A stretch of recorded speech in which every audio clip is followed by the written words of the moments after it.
Chapter 9, Umbrella and Excess Liability and the Residual Markets. So umbrella and excess liability policy, the whole reason that we're talking about these is because these will extend liability coverages over what you originally have under your base insurance policies.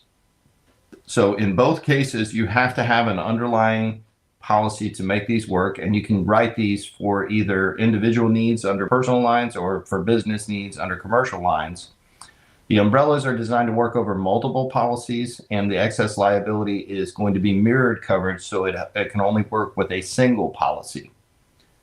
Now, these will extend out all the supplementary payments, so costs for the lawyers and any of those payments for duty to defend will be extended beyond the original policies under either an umbrella or an excess liability policy.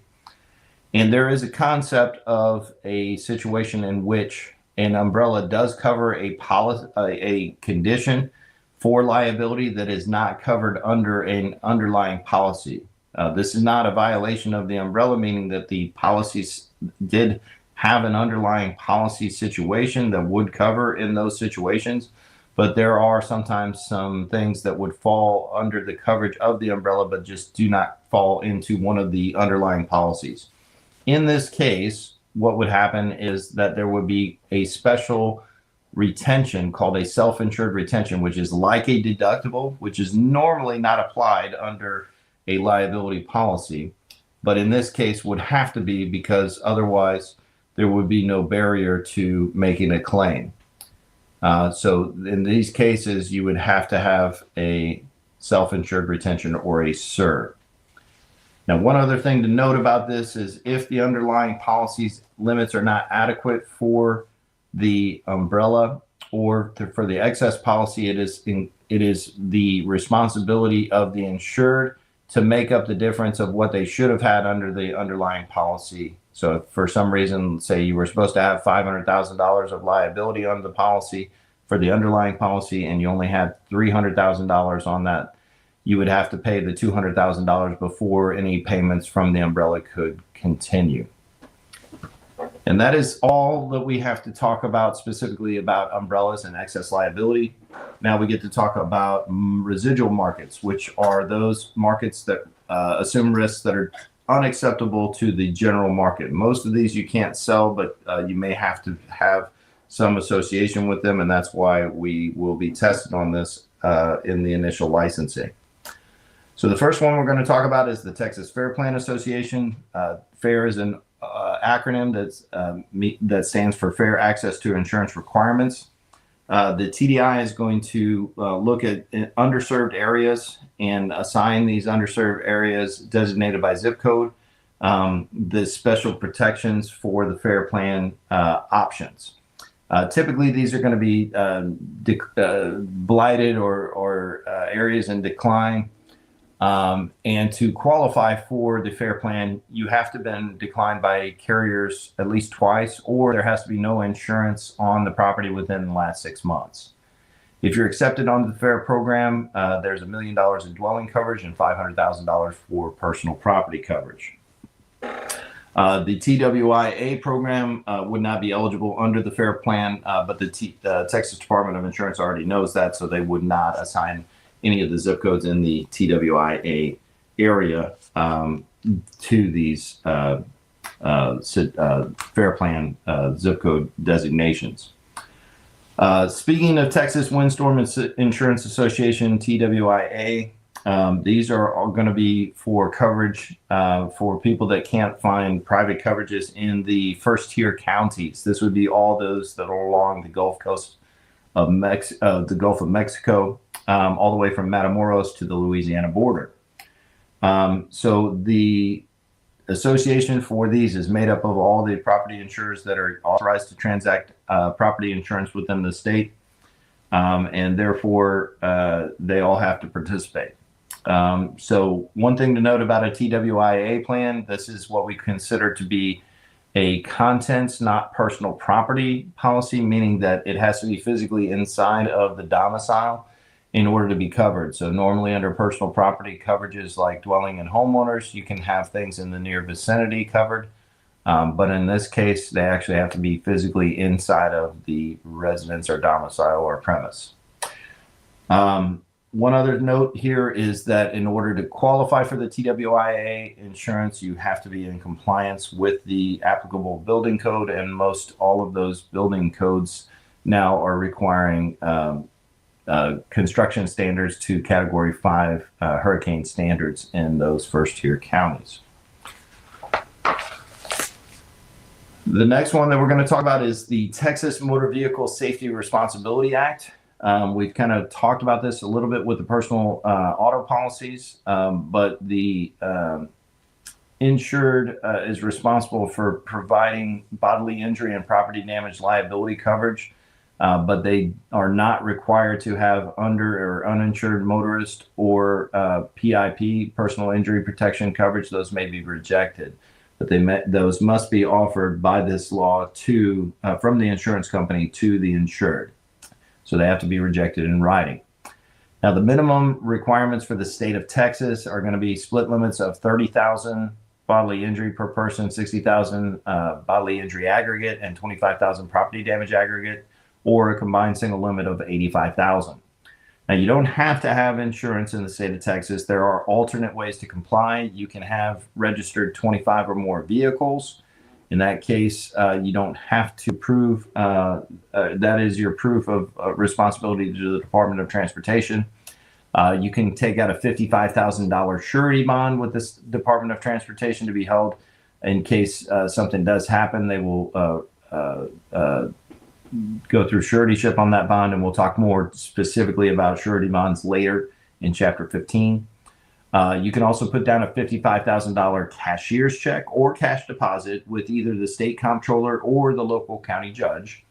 When you do that, you definitely want to make sure you have the proof of this alternate compliance in the vehicle with you at all times, because it is required for the copy of the policy, a binder or proof of insurance, or the alternate compliance is going to be required when you're operating a motor vehicle to display for the review of any law officer that pulls you over while operating the motor vehicle.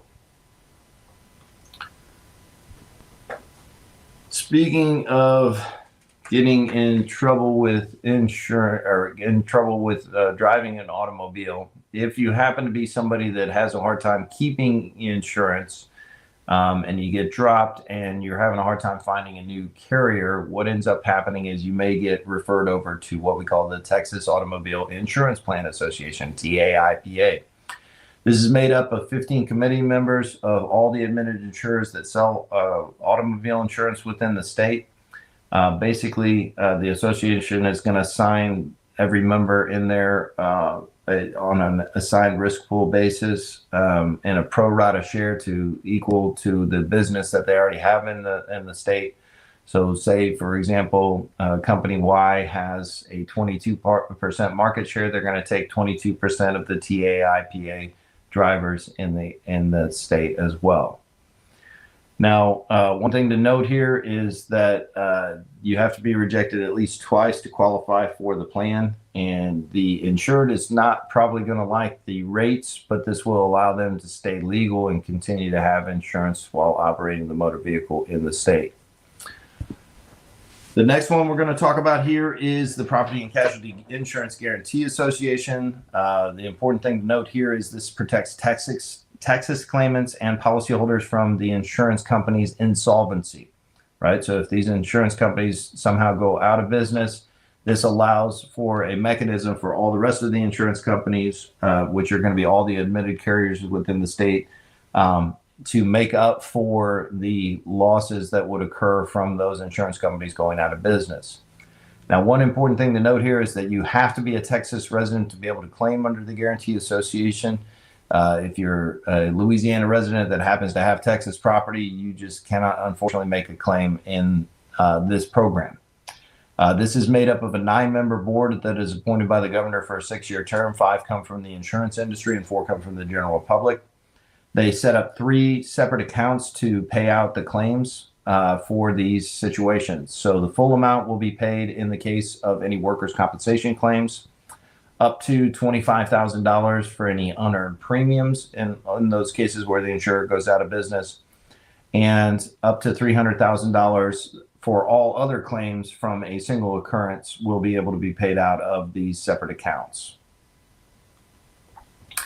Texas Mutual Insurance Company is the next one we're going to talk about. Texas Mutual Insurance Company is dealing with workers' compensation, and it generally is considered to be the insurer of last resort for employers that are unable to get workers' compensation through the private market.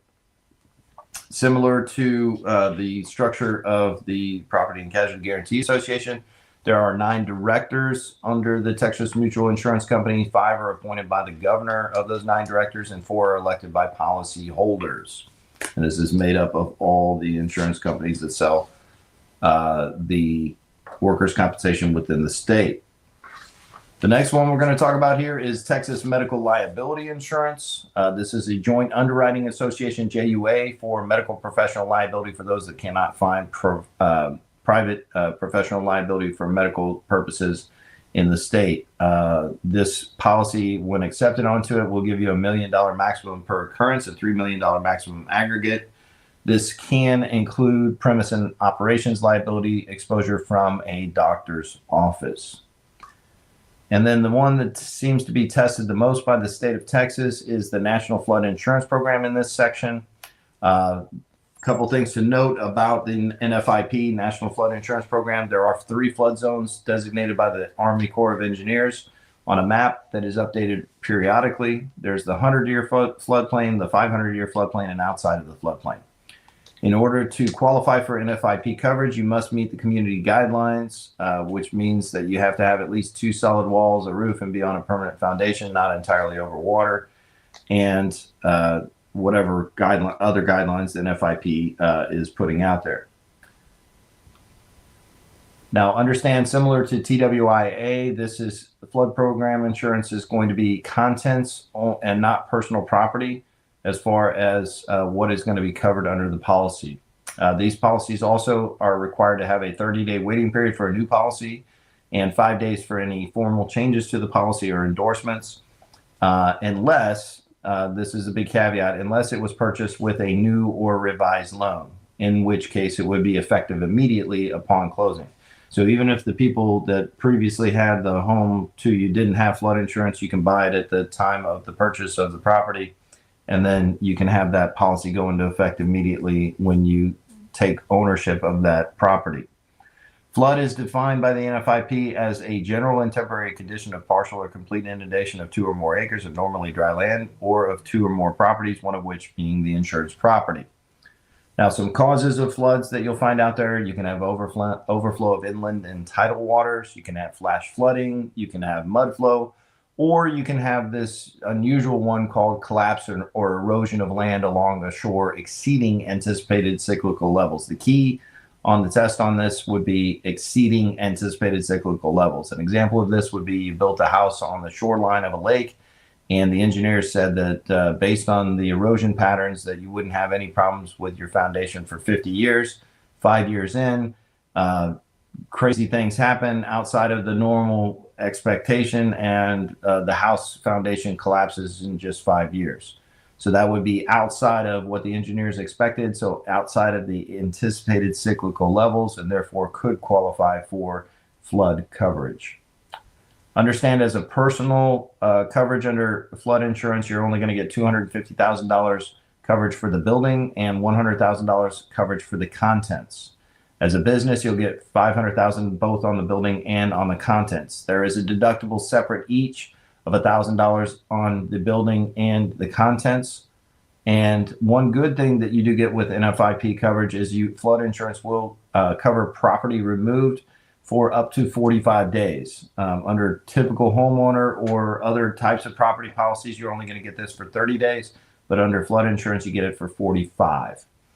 Now, understand that this insurance is privately written on a write-your-own basis, WIO basis, and agents have no binding authority, which makes sense because there is a waiting period on these policies, but no binding authority by agents in this case. All right, so time to review Chapter 9, Umbrella and Excess Liability Policies and Residual Markets. Number 1 Individuals who need more liability coverage than provided by their auto, homeowners, and RV or watercraft liability policies should purchase what? A, an excess liability policy to cover their auto policy. B, a personal umbrella policy to cover all their liability policies. C, a surety bond, or D, a commercial umbrella policy. Well, since this is a individual, they would be looking at a personal umbrella B for all their liability policies. Number 2, what is a self-insured retention or a SIR? Is it A, the amount that required as the underlying policy limit, B, the amount the insured agrees to pay for a loss covered by the excess policy but not covered by the underlying policy, C, the amount the insured agrees to pay if the underlying policy does not pay but which is covered by the umbrella policy, or D, it is the deductible on an excess liability policy. So there is never a SIR involved with an excess liability, so that'll eliminate both answers B and D. So C is the correct answer here, the amount the insured agrees to pay if the underlying policy does not pay, but which is covered by the umbrella policy.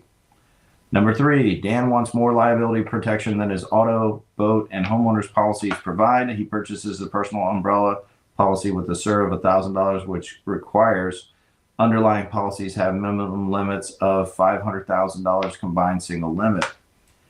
He increases his limits to the required amount on his homeowners and auto policies, but he carries only $300,000 liability limits on his boat policy. What is Dan's retention in the event of a claim? A, $0, B, $1,000, C, $200,000, or D, $500,000. So he didn't keep the adequate amount there, so he was responsible for making up the difference between the $300,000 and the $500,000 that was required there. So his retention in the event of a claim is going to be $200,000 C. Number 4, under the National Flood Insurance Program, NFIP, which of the following would be a covered loss? Would it be A, water damage from a broken water line that flooded a home on 1 acre, B, water damage from 2 homes, from the runoff after a heavy rain, C, water damage from the overflow from a bathtub, or D, water damage from a leaking washing machine? In this case, it's going to be B, assuming that one of the 2 homes is not your property. This would qualify as a flood under NFIP. The other 3 would not qualify in any case. Number 5, to obtain insurance through the Texas Automobile Insurance Plan Association, TAIPA, an applicant and his agent must certify that the applicant A has been rejected for insurance by at least 2 licensed insurers actually writing auto insurance, B has not been involved in an at-fault accident in the last 12 months, C has lived in the state for less than 3 months, or D is of good character and sound financial condition. The only requirement here for TAIPA is that you are A, have been rejected for insurance by at least 2 licensed insurers that were actually writing auto insurance within the state. Number 6, which of the following statements concerning the Texas Property and Casualty Insurance Guaranty Association is not correct? A, any claim that would not be covered by the insurer is not covered by the association. B, the association is divided into 5 separate accounts. C, the failure to pay an assessment when due may cost the insurer revocation of its COA, Certificate of Authority. Or D, the only Texas residents with policies covering Texas risks are covered. So A, C, and D are all true statements. The one that is not correct is B, the association is divided into 5 separate accounts. That's incorrect because it's only 3 separate accounts. Number 7, which organization is considered to be the insurer of last resort for workers' compensation in the state of Texas? Is it A, the Texas Property and Casualty Pool, B, the Texas Mutual Insurance Company, C, the Texas Property and Casualty Insurance Guarantee Association, or D, the Texas Insurers Federation? This is going to be B, Texas Mutual Insurance Company. Number 8, which is not true about the Texas Medical Liability Insurance Underwriting Association, JUA. A, it is a non-admitted insurer. B, it has a certificate of authority. C, it writes medical malpractice insurance. Or D, it writes premise liability for a doctor's office. So A and B are opposite of one another, and this does have a certificate of authority under JUA. So the one that is not true is A, it is a non-admitted insurer. Number 9, which of the following is not a flood? 3 of these will be a flood and 1 will not. A mudslide over 2 acres. B, rain runoff covering over 3 acres, C, erosion along a lakeshore, or D, broken water main overflowing, covering 2 city blocks. So the only one that is not a flood is going to be C, erosion along a lakeshore, because it lacks the keywords of exceeding anticipated cyclical levels. Number 10, the following property is not covered under a Texas Windstorm Association policy except. So I know this is kind of weird because there's a not except. What this is actually asking is what is covered under a Texas Windstorm Association policy. Is it A, the patio furniture, B, appliances inside the house, C, outside storage boxes, or D, boats on shore? In this case, the correct answer is going to be B, appliances inside the house. That concludes Chapter 9, Umbrella and Excess and Liability and Residual Markets.